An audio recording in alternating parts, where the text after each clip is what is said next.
प्रिय छात्रों, नमस्ते। आज हम कक्षा 8 की हिंदी की पाठ्यपुस्तक वसंत भाग 3 से 12वां पाठ सुदामा चरित कविता है। इस कविता का अध्ययन करेंगे। इसके लेखक हैं नरोत्तम दास जी। तो आइए इस अध्याय का अध्ययन करते हैं। सुदामा चरित। सुदामा श्री कृष्ण के मित्र थे, बचपन के बाल सखा थे। सुदामा जी और श्री कृष्ण जी संदीपनी मुनि के यहाँ एक ही आश्रम में शिक्षा ग्रहण करते हैं। तो दोनों की जो गहरी मित्रता है विश्व प्रसिद्ध है। कृष्ण और सुदामा की मित्रता अजोड़ मित्रता है, उसके मुकाबले की कोई मित्रता देखी नहीं जाती। तो यहाँ सुदामा जी के चरित्र का वर्णन है।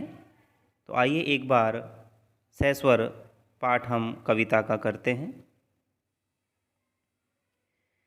शीस पगान जगा तन में प्रभु, जाने को आई बसे कहीं ग्रामा। धोती फटी सी लटी दुपटी, अरु पाए पाने को नहीं सामा। द्वार खड़ो द्विज दुर्बल, एक रहो चक्की सो वसुधा विरामा। पूछत दीन दयाल को धाम, बतावत आपनो नाम सुदामा। ऐसे बिहाल बिवाइन सो पग, कंटक जाल लगे मुनि सोए। हाय महा दुख पायो सखा, तुम आए इतने किते दिन खोए। देखी सुदामा की दीन दशा, करुणा करके करुणा निधि रोए। पानी परात को हाथ छुओ नहीं, नैनन के जल सो पग धोए। कछु भाभी हमको दियो, सो तुम काह न देत। चापी पोटरी कांख में रहे, कहो कहीं हेतु। आगे चना गुरु मातु दयते, लय तुम चाबी हमें नहीं दीने। श्याम कयो मुस्काए सुदामा सो, चोरी की बात में हो जो प्रवीणे। पोटरी कांख में चापी रहे तुम, खोलत नाही सुधारस भीने। पाछिली बानी अजौन तजो तुम, तैसई भाभी के तंदुल कीने। वह पुलकनी वह उठी मिलनी, वह आदर की बात। वे पटवनी गोपाल की, कचून जानी जात। घर घर कर ओढ़त फिरे, तनक दही के काज। का भयो जो अब भयो, हरि को राज समाज। हो आवत नहीं हूँ तो वाही पटियों ठेली। अब कईयो समुझाए के भऊ धन धरो सकेली। वह सोई राज समाज बने, गजबाजी घने मन संभ्रम छायो। केंधो पर्यो कहूँ मार्ग भूल की, फेरी के मैं अब द्वारिकायो। भोन बिलो की वे कोमन लोचत, सोचत ही सब गांव मंझायो। पूछत पांडई फिरे सब सो, पर झोंपर को कहूँ खोज न पायो। के में टूटी सी छानी हती, के कंचन के अब धाम सुहावत। के पग में पनहिन हती, कहले गजराज उठाड़े महावत। भूमि कठोर पे रात कटे, कहीं कोमल सेज पे नींद न आवत। के जुरतो नहीं कौंदो सवा, प्रभु के परताप ते दाखु ने भावत। नरोत्तम दास जी। आइए इस कविता का हम भाव ग्रहण करते हैं।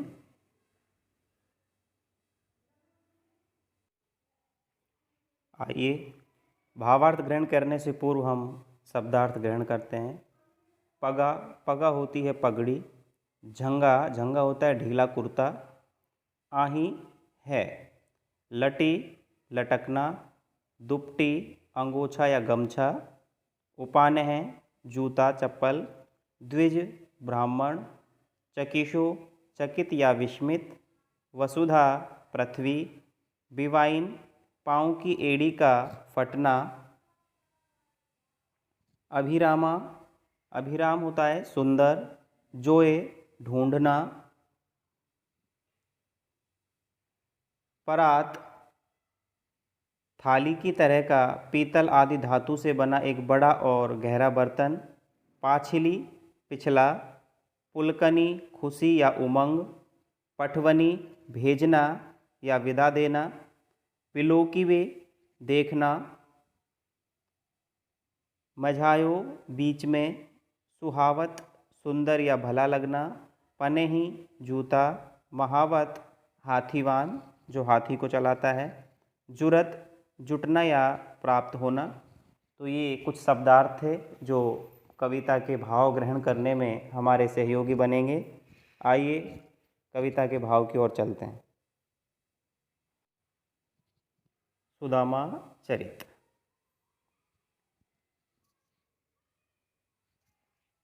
शीस पगाने झगा तन में, प्रभु जाने को आही बसे के ही ग्रामा।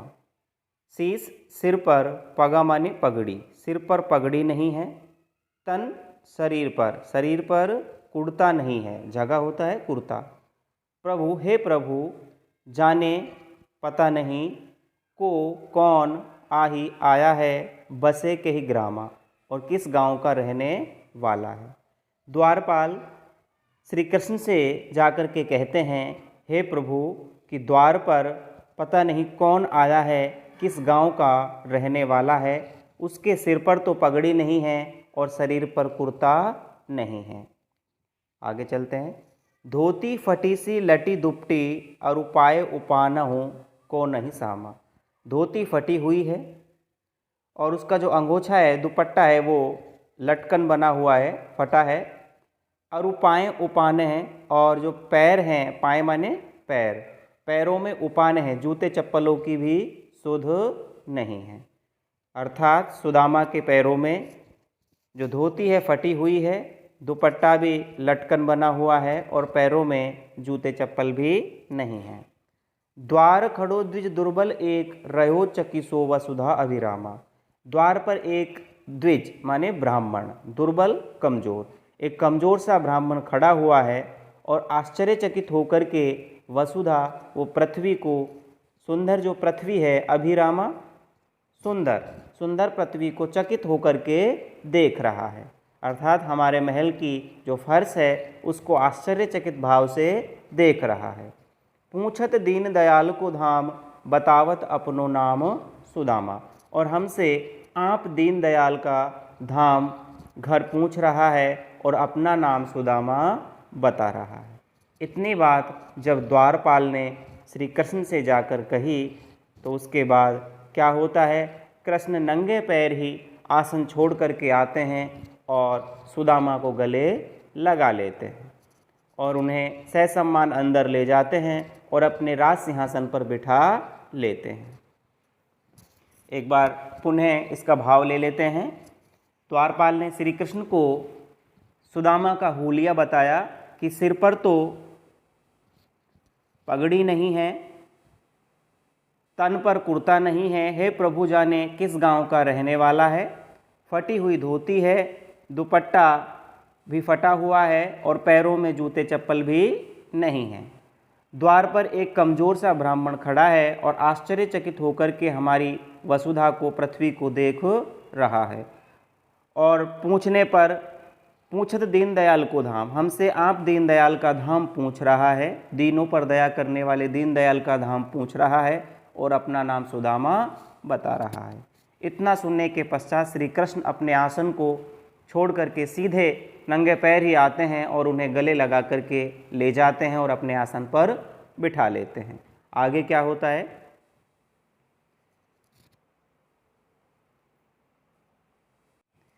ऐसे बिहाल बिवाइन सो पग कंटक जाल लगे, पुनि जोए हाय महादुख पायो सखा तुम आए इतेन किते दिन खोए।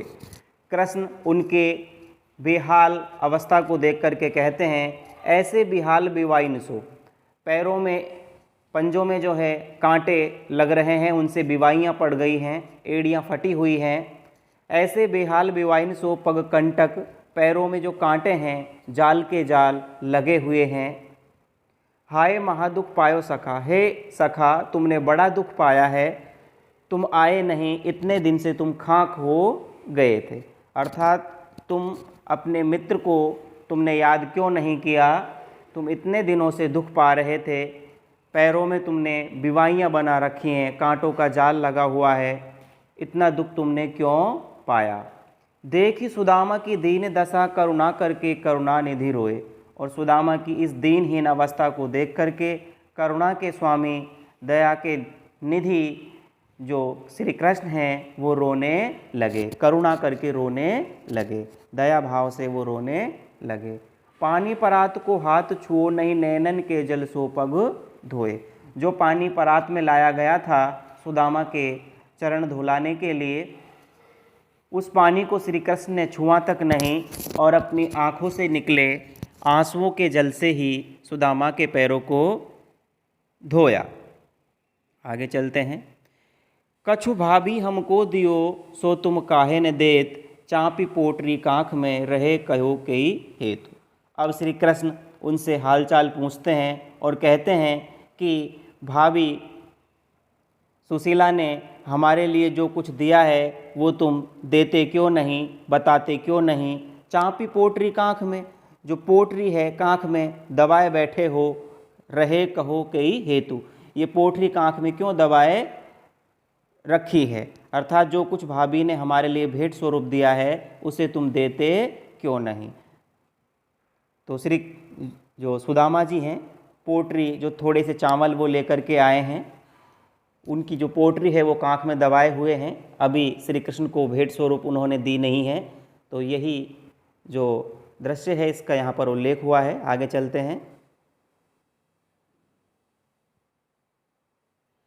आगे चना गुरु माँ तू दये ते, लय तुम चावी हमें नहीं दीने। आगे पहले भी तुमने हमारे साथ ऐसा किया है कि गुरु माता ने जो चने हम दोनों के लिए दिए थे वो तुमने अकेले ही चाव लिए थे, मुझे नहीं दिए थे। श्याम कयो मुस्काए सुदामा सो, चोरी की बात में हो जो प्रवीण। श्री कृष्ण ने मुस्कुरा करके सुदामा से कहा कि तुम चोरी की बात में तो बड़े प्रवीण हो, चतुर हो, अर्थात चोरी करने में माहिर हो। गुरु माता ने जो चने हम दोनों के लिए खाने के लिए दिए थे वो भी तुमने चुपके चुपके स्वयं ने ही खा लिए थे, मुझे नहीं दिए थे। पोटरी कांख में चाँपे रहे तुम अभी भी अपनी कांख में पोटरी को दबाए हुए हो। खोलत नाही सुधारस भीने, इसको खोलते क्यों नहीं हो और सुधारस को बांटते क्यों नहीं हो। पाछली बानी अजौन तजो तुम, तैसे ही भाभी के तंदुल कीने। पिछली जो बानी है, व्यवहार है, वो तुमने आज भी नहीं तजा है। वही स्थिति, वही दृश्य तुम भाभी द्वारा भेजे गए चावलों के साथ तुम कर रहे हो, अर्थात इन चावलों को भी तुम कांख में दबाए बैठे हो, क्या इन्हें भी तुम स्वयं ही खाना चाहते हो। तो यहाँ पर हाँ, तो वही स्थिति आपने भाभी ने जो मुझे चावल भेजे हैं उनके साथ कर रहे हो। आगे चलते हैं। वह पुल कनी वह उठी मिलनी, वह आदर की बात, वह पटवनी गोपाल की कछु न जानी जात। सुदामा कृष्ण से मिल लिए, कृष्ण ने खूब उनका आदर सत्कार किया है, खूब उनकी मान मनुहार की है, हालत जानी है, अच्छा भोजन उन्हें खिलाया है, आदर सत्कार किया है और उन्हें ससम्मान विदा कर दिया।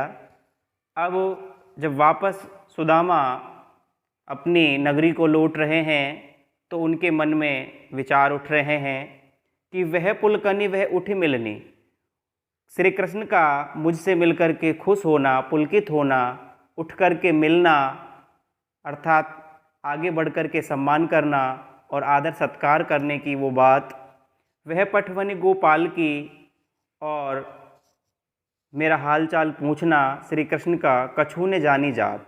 पता नहीं इसके पीछे क्या राज है, मैं कुछ नहीं समझ पा रहा हूँ।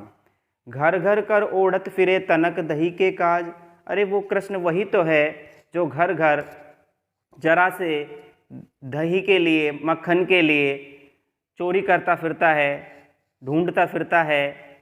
कहा भयो जो अब भयो हरि को राज समाज। अब क्या हो गया? कहा भयो जो अब भयो, अब ऐसा क्या हो गया है जो हरि का राज समाज, यदि उसने राज समाज को पा लिया है तो वो चोर ही, अर्थात कृष्ण अब राजा बना बैठा है, जबकि वो बचपन का माखन चोर है। घर घर उसने मक्खन की, दही की, जरा जरा से मक्खन दही की चोरी की है। हो आवत नहीं हो तो वाही पठियो ठेली। वो कह रहे हैं कि मैं तो इनके पास आता ही नहीं, मुझे तो कुछ इन्होंने दिया ही नहीं है। हो आवत नहीं हो तो, मैं आना ही नहीं चाहता था इनके पास। वाही पठियो ठेली, वाही उसी ने, अर्थात मेरी पत्नी सुशीला ने मुझको भेज दिया था, पठियो भेज दिया था, ठेली धकेल करके, ज़बरदस्ती मुझे पत्नी सुशीला ने इनके पास भेज दिया था। मैं तो स्वयं ही इनके पास नहीं आना चाहता था। अब कहीं समझाए के बहुधन धरो सकेली। अब मैं सुशीला को समझा करके कहूँगा कि लो, श्री कृष्ण ने मुझे बहुत सारा धन दिया है, इसे संभाल करके रख लो। अर्थात सुदामा वापस कृष्ण उन्हें विदा कर देते हैं और कृष्ण उन्हें कुछ भी भेंट स्वरूप नहीं देते हैं, उनकी समस्या का समाधान नहीं करते हैं। वो रास्ते में आ रहे हैं और उनके मन में विचार उठ रहे हैं कि ये वही चोटा कृष्ण है जो घर घर दही मक्खन की चोरी करता फिरता है, आज राजा बना बैठा है। मैं तो इसके पास आना ही नहीं चाहता था, लेकिन मेरी पत्नी सुशीला नहीं मानी, उन्होंने मुझे ज़बरदस्ती इनके पास भेज दिया। अब उस सुशीला को समझा करके कहूँगा कि लो, कृष्ण ने मुझे बहुत सारा धन दिया है, इसे संभाल करके रख लो। आगे चलते हैं। अब वो सुदामा अपने नगर को आ जाते हैं। वैसोई राज समाज बने गजबाजी घने मन संभ्रम छायो, केंदो परियो कहूँ मार्ग भूली की फेरी में के मैं अब द्वारिका आयो। वैसा ही राज समाज बने, श्री कृष्ण के राज समाज जैसा ही राज समाज है। गज हाथी हैं, बाजी घोड़े हैं, घने मन संभ्रम छायो, सब और प्रसन्नता है, सब और खुशहाली छाई हुई है। केंदो परियो कहूँ मार्ग भूली, मुझे लगता है कहीं मैं मार्ग भटक गया हूँ, कहीं मैं मार्ग को तो नहीं भूल गया हूँ। कि फिर मैं के अब द्वारिका आयो, या फिर ऐसा हुआ है कि मैं फिर लौट करके द्वारिका ही आ गया हूँ।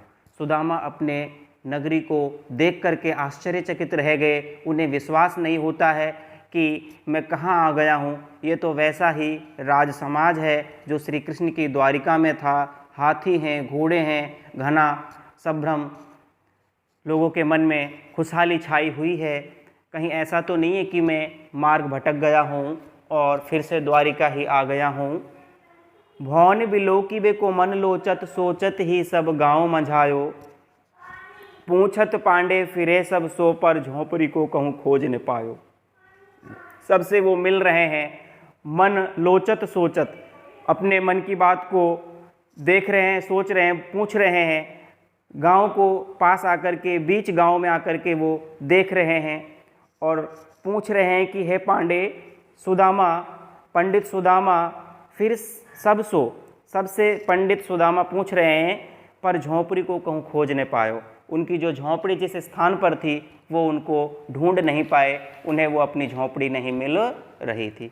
सभी गांव वालों से उन्होंने पूछा कि भाई इधर एक पांडे सुदामा की झोंपड़ी थी, वो कहाँ हैं, लेकिन झोंपड़ी को वो खोज नहीं पाए। आगे चलते हैं। कहवे टूटी सी छानी हती, कह कंचन के अवधाम सुहावत। कहे तो वो टूटी सी छान वाली झोंपड़ी थी और कहाँ अब उसके स्थान पर सोने के जो महल हैं वो शोभा दे रहे हैं। कह पग में पनहीन हती, कह ले गजराज उठाड़े महावत। कहाँ तो मेरे पैरों में जूते भी नहीं थे और कहाँ आज गजराजों पर महावत तैयार खड़े हैं कि सवारी करनी है तो बैठ जाओ। के पग में पनहीन हती, कह तो पैरों में जूते चप्पल नहीं थे और आज गज राजो हाथियों की सवारी के लिए महावत तैयार खड़ा है। भूमि कठोर पे रात कटे, कह कोमल सेज पे नींद ने आवत। और अब श्री कृष्ण की कृपा से क्या हो गया है कि कह तो कठोर भूमि पर रात काटनी पड़ती थी और कहाँ आज कोमल सैया पर भी नींद नहीं आती है। कह जुरतो नहीं कौंदो समा प्रभु के प्रताप ते दाख ने भावत। कह तो खट्टे करौंजे भी खाने को नहीं मिलते थे, कौंदे और सवा भी नहीं मिलते थे, और कह आज प्रभु के प्रताप से जो मिनखा दाख है, किसमिस है, वो भी मन को नहीं भा रही है। अर्थात श्री कृष्ण ने कृपा की और सुदामा के लिए सुदामा नगरी उन्होंने बना दी थी, और उस नगरी को देख करके सुदामा आश्चर्यचकित थे। कृष्ण की उस महिमा को, कृपा को अब वो बखान रहे थे, अब वो जान गए थे। तो यहाँ इनका जो भाव है पूर्ण होता है। नरोत्तम दास जी ने सुदामा चरित्र लिखा था। प्रश्न अभ्यास है, आइए प्रश्न अभ्यास करते हैं। प्रश्न अभ्यास हम लिखित में करते हैं। प्रश्न अभ्यास पाठ्य पुस्तक से, कविता से आधारित जो प्रश्न है। पहला प्रश्न है, सुदामा की दीन दशा देखकर श्री कृष्ण की क्या मनोदशा हुई, अपने शब्दों में लिखिए। उत्तर है, सुदामा श्री कृष्ण के गुरु भाई अर्थात सहपाठी तथा बचपन के घनिष्ठ मित्र थे। कालांतर में कृष्ण द्वारका के राजा बन गए। अपने बचपन के मित्र को ऐसी दयनीय दशा में देखकर उनका मन करुणा से भर गया। सुदामा के कांटों तथा बिवाइयाँ युक्त पैर देखकर श्री कृष्ण बहुत दुखी हुए तथा वे रो पड़े। आगे दूसरा प्रश्न है,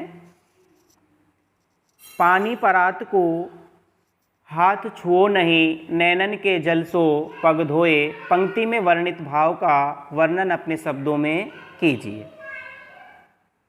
उत्तर है, इस पंक्ति में निहित भाव यह है कि श्री कृष्ण अपने बचपन के मित्र की ऐसी दीन दशा देखकर बहुत दुखी हुए। वे स्वयं राजा थे और उनका मित्र घोर गरीबी में जीवन जी रहा था।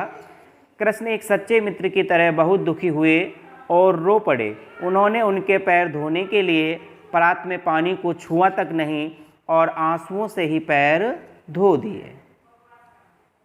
आगे चलते हैं। तीसरा प्रश्न है, चोरी की बान में जो हूँ प्रवीणे। इस पर आधारित प्रश्न है। उपर्युक्त पंक्ति में कौन किससे कह रहा है? उपर्युक्त पंक्ति कौन किससे कह रहा है? चोरी की बान में हो जो प्रवीणे। ये पंक्ति श्री कृष्ण सुदामा से कह रहे हैं। दूसरा है, इस कथन की पृष्ठभूमि स्पष्ट कीजिए। और तीसरा है, इस उपालंब उल्हाने के पीछे कौन सी पौराणिक कथा है?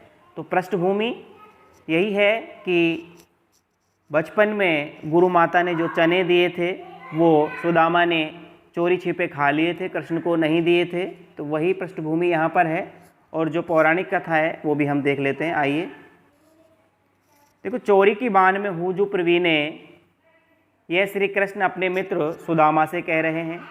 और दूसरा, पत्नी के बार बार बलपूर्वक कहने के बाद सुदामा अपने मित्र के पास कुछ मदद पाने की आशा से जाते हैं। जाते समय उनकी पत्नी ने थोड़े से चावल कृष्ण के लिए दिए। श्री कृष्ण का राजसी ठाट बाट देखकर सुदामा वह चावल देने की हिम्मत नहीं कर पा रहे थे। वे उस चावल की पोटली को छिपाने का प्रयास कर रहे थे। तब श्री कृष्ण ने उनसे कहा कि चोरी की आदत में आप बहुत चतुर हो। आगे देखते हैं पौराणिक कथा। बचपन में श्री कृष्ण और सुदामा ऋषि संदीपनी के आश्रम में शिक्षा प्राप्त किया करते थे। उस समय गुरुकुल में शिक्षा ग्रहण करने के साथ विद्यार्थियों को ही सारे काम अपने हाथों से करने पड़ते थे, जैसे गायों का देखभाल करना, भिक्षाटन करना, आश्रम की सफाई, लकड़ियाँ लाना, गुरु की सेवा आदि। एक दिन जब आश्रम में खाना बनाने की लकड़ियाँ खत्म हो गई तो गुरु मातु ने श्री कृष्ण और सुदामा को लकड़ियाँ लाने जंगल में भेज दिया और रास्ते में खाने के लिए कुछ चने भी दे दिए। संयोग की बात, जब कृष्ण पेड़ पर लकड़ियाँ तोड़ रहे थे और सुदामा उन्हें नीचे इकट्ठी कर रहे थे, तभी जोरदार वर्षा शुरू हो गई। हवा चलने लगी। कृष्ण पेड़ की डाल पर ऊपर ही बैठ गए। ऐसे में सुदामा गुरु मातु द्वारा दिए गए चने निकालकर चबाने लगे। चने की आवाज़ सुनकर श्री कृष्ण ने उनसे पूछा, सुदामा क्या खा रहे हो? सुदामा ने उत्तर दिया, कुछ भी नहीं खा रहा हूँ। सर्दी के कारण मेरे दांत किटकिटा रहे हैं। इस तरह सुदामा से चोरी करके श्री कृष्ण ने चने खाए थे, उसी घटना को याद करके श्री कृष्ण ने उक्त पंक्ति कही थी। चौथा प्रश्न है, द्वारका से खाली हाथ लौटते समय सुदामा मार्ग में क्या क्या सोचते जा रहे थे? वह कृष्ण के व्यवहार से क्यों खींच रहे थे? सुदामा के मन की दुविधा को अपने शब्दों में प्रकट कीजिए। आइए, उत्तर है, द्वारका से लौटते समय सुदामा को श्री कृष्ण ने प्रत्यक्ष रूप में कुछ नहीं दिया। वहाँ से लौटते समय सुदामा सोच रहे थे कि कृष्ण ने उनके पहुँचने पर खूब आदर सत्कार किया, खूब प्रसन्नता प्रकट की, पर आते समय उनकी जाति का भी ख्याल नहीं किया। वे सोच रहे थे कि यह है तो वही कृष्ण जो घर घर दही की चोरी किया करता था, यह किसी को क्या देगा? घर चलकर अपनी पत्नी से कहेंगे कि कृष्ण ने जो इतना सारा धन दिया है उसे संभाल कर रख ले। उसी ने उन्हें उसके पास अर्थात द्वारका बलपूर्वक भेजा था। सुदामा श्री कृष्ण की महिमा से अनजान थे, इसीलिए कृष्ण के व्यवहार से खींच रहे थे। सुदामा के मन की दुविधा ये थी कि खूब मान सम्मान तथा आदर सत्कार करने वाले श्री कृष्ण ने उन्हें कुछ दिया, क्यों नहीं इसके अलावा द्वारका आकर अपने चावल खोलकर भी ने कुछ पाने की दुविधा सता रही थी। तो उनका द्वारका आकर अपने जो थोड़े से चावल थे वो भी उन्होंने खो दिए थे, अर्थात कृष्ण को दे दिए थे, तो उनके बदले में भी कुछ न पाने की दुविधा सुदामा को सता रही थी।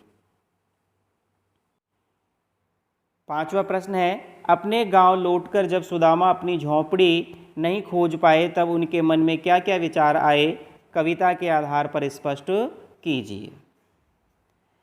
अपने गांव लौटकर जब सुदामा अपनी झोंपड़ी को नहीं खोज पाए तब उनके मन में विचार आया कि कहीं वे अपना रास्ता भूलकर द्वारका वापस तो नहीं आ गए हैं, या उनके मन मस्तिष्क पर द्वारका की भवनों का जो भ्रम है वो तो नहीं छा गया है, जो टने का नाम नहीं ले रहा है, जो हटने का नाम नहीं ले रहा है। हटने मतलब दूर होने का नाम नहीं ले रहा है। वो जो भ्रम है वो दूर होने का नाम नहीं ले रहा है। छठा प्रश्न है, निर्धनता के बाद मिलने वाली संपन्नता का चित्रण कविता की अंतिम पंक्तियों में वर्णित है, उसे अपने शब्दों में लिखिए। गरीबी के बाद जो संपन्नता आती है उसका वर्णन अंतिम दो पंक्तियों में है। उत्तर है, प्रभु की कृपा से सुदामा की विपन्नता इस तरह संपन्नता में बदली कि स्वयं सुदामा भी इससे चकित रह गए। जिस जगह पर उनकी झोंपड़ी थी वहाँ तथा आसपास द्वारका के समान राजमहल नजर आ रहे थे। जिस सुदामा के पैर में कभी जूते नहीं होते थे, उनके आने जाने के लिए महावत गजराज उत्तम कोटि का हाथी लिए खड़ा था। घोर गरीबी में सुदामा को कठोर जमीन पर रात बितानी पड़ती थी, पर अब कोमल और मखमली बिस्तरों पर भी नींद नहीं आती थी। गरीबी के दिनों में सुदामा को कौंदो सवा जैसे घटिया अनाज भी नहीं मिल पाता था। उन्हीं सुदामा को प्रभु की कृपा से अत्यंत स्वादिष्ट व्यंजन तथा अंगूर सूखे मेवे भी अच्छे नहीं लगते थे। इस तरह उनकी जिंदगी में विपन्नता के लिए कोई स्थान नहीं बचा था। आगे कविता से आगे के प्रश्न हैं, देखते हैं। आइए, पहला प्रश्न है, द्रुपद और द्रोणाचार्य भी सहपाठी थे। इनकी मित्रता और शत्रुता की कथा महाभारत से खोजकर सुदामा के कथानक से तुलना कीजिए। उत्तर है, श्री कृष्ण और सुदामा बचपन में ऋषि संदीपनी के गुरुकुल में साथ साथ शिक्षा ग्रहण करते थे। ये दोनों ही घनिष्ठ मित्र थे। इसी तरह द्रुपद और द्रोण भी महर्षि भारद्वाज के आश्रम में साथ साथ शिक्षा करते थे। द्रुपद राजा के पुत्र थे तो द्रोण महर्षि भारद्वाज के, ये दोनों भी घनिष्ठ मित्र थे। द्रुपद द्रोण से अक्सर कहा करते थे कि जब मैं राजा बन जाऊंगा तो तुम्हें अपना आधा राज्य दे दूंगा। और हम दोनों ही सुखी रहेंगे। समय बीतने के साथ द्रुपद राजा बने और द्रोण अत्यधिक गरीब हो गए। वे द्रुपद के पास कुछ सहायता पाने के उद्देश्य से गए। द्रुपद ने द्रोण को अपनी मित्रता के लायक भी नहीं समझा और उन्हें अपमानित कर भगा दिया। द्रोण ने पांडवों तथा कौरवों को धनुर्विद्या सिखानी शुरू की। उन्होंने अर्जुन से गुरु दक्षिणा में द्रुपद को बंदी बनाकर लाने को कहा। अर्जुन ने ऐसा ही किया। द्रोण ने उनके द्वारा किए गए अपमान की याद दिलाते हुए द्रुपद को मुक्त तो कर दिया, पर अपमानित द्रुपद द्रोण की जान के प्यासे बन गए। द्रुपद स्वयं यह काम नहीं कर सकते थे। उन्होंने तपस्या करके एक वीर पुत्र तथा एक पुत्री की कामना की। द्रुपद की इसी पुत्री द्रौपदी का विवाह अर्जुन के साथ हुआ, जिन्होंने महाभारत के युद्ध में द्रोण का वध किया। सुदामा कथानक से तुलना यदि हम करते हैं तो कृष्ण और सुदामा की मित्रता सच्चे अर्थों में आदर्श थी। वहीं द्रोण तथा द्रुपद की मित्रता एकदम ही इसके विपरीत थी। कृष्ण ने सुदामा की परोक्ष मदद करके अपने जैसा ही बना दिया, वहीं द्रुपद और द्रोण ने मित्रता को कलंकित किया तथा एक दूसरे की जान के प्यासे बन गए। वे एक दूसरे को अपमानित करते रहे और जान लेकर ही शांति पा सके। तो मित्रता दो तरह की होती है, तो हमें कृष्ण वाली मित्रता को अपनाना है, द्रुपद और द्रोण वाली मित्रता को नहीं। आगे चलते हैं। दूसरा प्रश्न है, उच्च पद पर पहुंचकर या अधिक समृद्ध होकर व्यक्ति अपने निर्धन माता पिता भाई बंधुओं से नज़र फेरने लग जाता है। ऐसे लोगों के लिए सुदामा चरित कैसी चुनौती खड़ी करता है, लिखिए। उत्तर है, इसमें कोई संदेह नहीं कि समाज में लोगों की मानसिकता में काफ़ी बदलाव आया है। आजकल उच्च पद पर पहुंचकर या समृद्ध होकर व्यक्ति अपने निर्धन माता पिता भाई बंधुओं से नज़र फेर लेता है। ऐसे लोगों के लिए सुदामा चरित बहुत बड़ी चुनौती खड़ा करता है। किसी व्यक्ति को धन दौलत पद प्रतिष्ठा आदि के मद में अपने निर्धन माता पिता को नहीं भूलना चाहिए, क्योंकि उन्होंने ही हमें जन्म दिया है, अनेक दुख सुख सहकर हमारा पालन पोषण किया है। उन्होंने हमारी शिक्षा दीक्षा का प्रबंध कर उच्च पद पर पहुंचने लायक बनाया है। वे समय समय पर मदद एवं अच्छी राय देकर हमारी सहायता करते हैं। यदि उच्च पद पर पहुंचकर हम उन्हें भूलने जैसी कोई बात करते हैं तो यह व्यक्ति की कृतज्ञता कही जाएगी। हमें तो ऐसे में उच्च पद प्राप्त करके निर्धन माता पिता तथा अपने बंधुओं की मदद उसी प्रकार करनी चाहिए जैसे कृष्ण ने सुदामा की थी। उनकी मदद कर हमें अपनी पारिवारिक तथा सामाजिक जिम्मेदारियों का पूर्ण रूप से निर्वहन करना चाहिए, अर्थात पद पाकर के मद नहीं करना चाहिए। अनुमान और कल्पना के प्रश्न हैं, आइए इन्हें भी करते हैं। पहला प्रश्न है, अनुमान कीजिए यदि आपका कोई अभिन्न मित्र आपसे बहुत वर्षों बाद मिलने आए तो आपको कैसा अनुभव होगा। आपका कोई मित्र है, वो आपसे बहुत दिनों बाद मिलने आए तो आपको कैसा अनुभव होगा। यदि मेरा कोई मित्र बहुत दिनों बाद मुझसे मिलने आए तो मैं आत्मीयतापूर्वक उससे मिलूँगा। मुझे उससे मिलकर बड़ी खुशी होगी। वह जब तक मेरे पास रहेगा मैं उसका खूब आदर सत्कार करूँगा। यदि उसे मेरी मदद की ज़रूरत है तो मैं उसे पूरा करने का हर संभव प्रयास करूँगा तथा उसे प्रेम पूर्वक विदा कर भविष्य में आते रहने के लिए कहूँगा।